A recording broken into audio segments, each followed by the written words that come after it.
Good afternoon. Hello, good afternoon. Nice Okay, to see you again. nice to see you again, ma'am.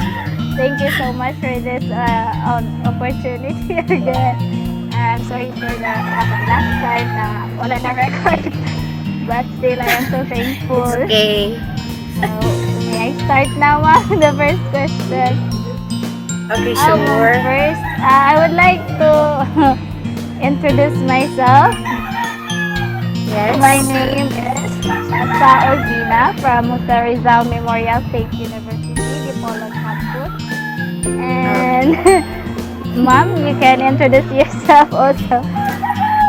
Yes. I forgot to introduce myself during the last time that Yes, ma'am. Okay, so I'm Marilyn Mascardo Aranas.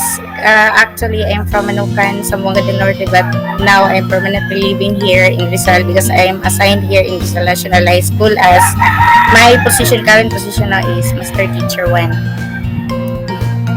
So, and be in charge of our school library because my minor is library science also. okay, ma'am. Now, thank you so much for this opportunity again. And for the first question, ma'am, are you ready? Sure. Okay. Now for the first question. I know you've answered it already last time, but hear it again. I don't know if I can answer it again. Okay, ma'am. Now, what teaching modalities your class had adopted during this pandemic? Can you identify those and how are those conducted? We are using blended distance learning. One is modular, and then in my part, since I'm one of the directors of the TBI in the division office, so TBI is TB based instruction. I also supplemented videos in my lesson, but it's not called TV based instruction anymore because as what Ma'am Pukulan had stated before during our simulation, she said that it's no longer TV based instruction because it's recorded, so it's just the video based instruction. So Okay. with my video plus the module, I think at least it can help the students. And then just recently with the new principal we have, because we have our new assistant principal, he introduced a modular digital wherein the students will be choosing whatever he wanted to have, either be module alone, the paper based, or digital. It will just the file will just be sent to his phone, but it still depends on the signal of the student and the availability of gadgets, of course. So that's what they are using. Now, that's a good module blended Blended learning. instruction. Yes, ma'am. Now for the second question, What is were that there again? challenges? Okay, Roberto, were there challenges met on your part as the teacher and on the part of your learner? Teacher and on the part of your learner. So everything today is a challenge. Yes, I can the attest new to that. strategies that they're the new strategies that they're going to use in order to adapt the new normal. My goodness, everything is really a challenge, especially to the aged teachers like me because I'm really Not aged. so. Not I'm so. really aged. Okay, if you really don't know how to manipulate computer nowadays, it's really hard for a teacher to instill or to teach the students. Then another, aside from the different gadgets that we are going to use, um, the call that you just had heard a while ago, Yes, ma'am. those are another challenges because even in pandemic, even there is no face to face, there are still contests that we are going to join. Then how can we teachers even train our students if we can't have face to face with them? It's really hard. So, and then not only one contest, there are three incoming contests to join. Yes, One ma'am. is about reading, number two is about uh, I do not know what was that latest one that she stated, and then the other one is about the press conference, because there will be incoming national press conference, so we need to join the regional press conference in order for us to reach to the national level. Yes. Then aside from that, the very important thing that is considered as the my topmost challenge in this pandemic season is the students. Yes. They are answering the modules, but are we sure that they are really the ones answering the modules? There are tutors around, there are parents around who can help them, except for those parents who cannot really help them, especially those who only finished grade 1 in schooling. And then with that one, I had a thought in myself, how would the students answer the modules if they don't know how to read? So that's number one problem, reading. There are lots of struggling readers even before the pandemic time, even last 2 years, because during the enrollment period, I really have to assess the reading skills of the students. So when they enroll, before they enroll, they'll be calling them one by one, especially the grade 7, and then I let them read. I read a very short selection, just a very short selection. After reading the very short selection, I'll be giving them 3 questions. If they will at least 5, actually. If they will be able to answer at least 3 of the 5 questions, that means to say they have comprehension. Katong mga readers lang po. But then, those who do not know how to read, wala na question. How can we ask them even if because they do not know how to read? So, how much more they could understand what we are asking to them, di ba? So, muna yung problema ron.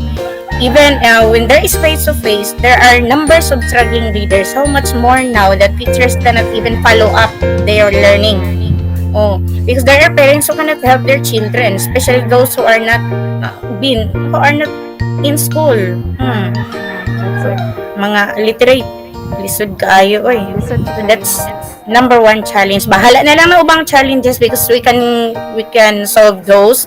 We can still cope those challenges up, but then the readers lisod if there is no face-to-face. Pero I'm still trying to have a solution to that one because I cannot meet them face-to-face. Because I have a group chat with them. Akong gibuhat is, I call them whenever they're ready, whenever they have loads, or whenever they already have signal. Kay apik man ang signal sa bukid pa ya. So, ngayon sila, ma'am, I'm ready for the reading. So, I'll be sending them the katong reading selection.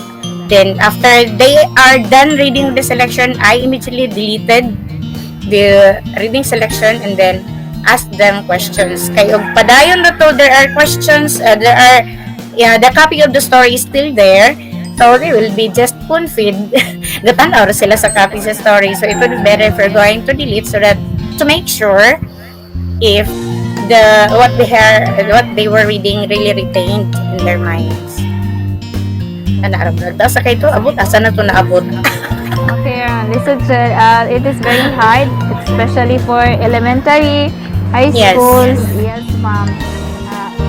If mag-answer regular module sa kumamanhod, kaning magsige sila kuan, tapulan sila mo answer. They are really don't know how to answer it. Even though they can read, they can still they are still having a hard time answering the questions Because they do not understand. Yes, ma'am.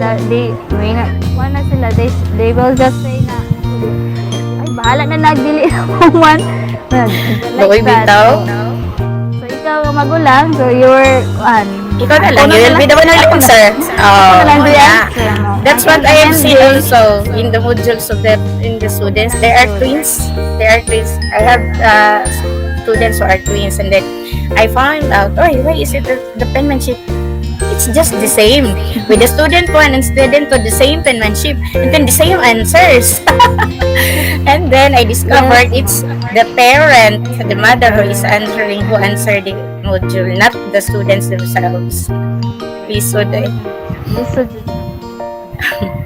But still, we are trying to Yeah. That's what our work is. We really have to do something whenever there are problems. be adapted. Especially in this time. Okay. Thank you for sharing, for Now for another question, ma'am. This one, number 3. How did you manage to somehow cope up? Is quality education still attained and why? Quality education. Quality education. Is That's there just like- quality education nowadays? So The Department of connection. Education is really, oh, mo jud. The Department of Education is really trying its best to do anything to achieve or to still have quality education. Muna, they are choosing from among the numbers of katong essential learning competencies, katong learning competencies lang Mouth primero, service, ma'am. nahimo ng MELCS, nahimo ng most essential learning competencies. So that's one step at least, murag nagamay-gamay na lang. Pero we are still doing our lessons, we're still making our learning activity sheets based from the MELCS. But still, the problem is, muna na siya. Is there still quality education if we are very aware that our students are not the ones who are answering the modules? Except those who are doing their best. Those students who are, shall we say, average, independent, fast learners, All are A fast students. learners. They're still slow learners. For them, there is quality education. Kita, even though we're giving them mga radio-based instruction, TV-based instruction, whatever kind of mga instructions, but those things are not really, shall we say, mga kuhan siya. Sa dili kay siya para nakukuhan if there is no face-to-face. Kaya we cannot give them, mag-follow up magkanito, there are group chats. I have numbers of group chats in my phone. Daghan kay napuno na ni ako ang kuan phone og mga groups. Pop up saba na kay stand na labi na ng mga students nga magtabi na lang bitaw kay unsa man ni atong module ana ba magpamati ra ko nila. So what's the use of that one? Even though I'll be giving them follow up, kulang, it's still lacking. It's still different when you really are in front of them.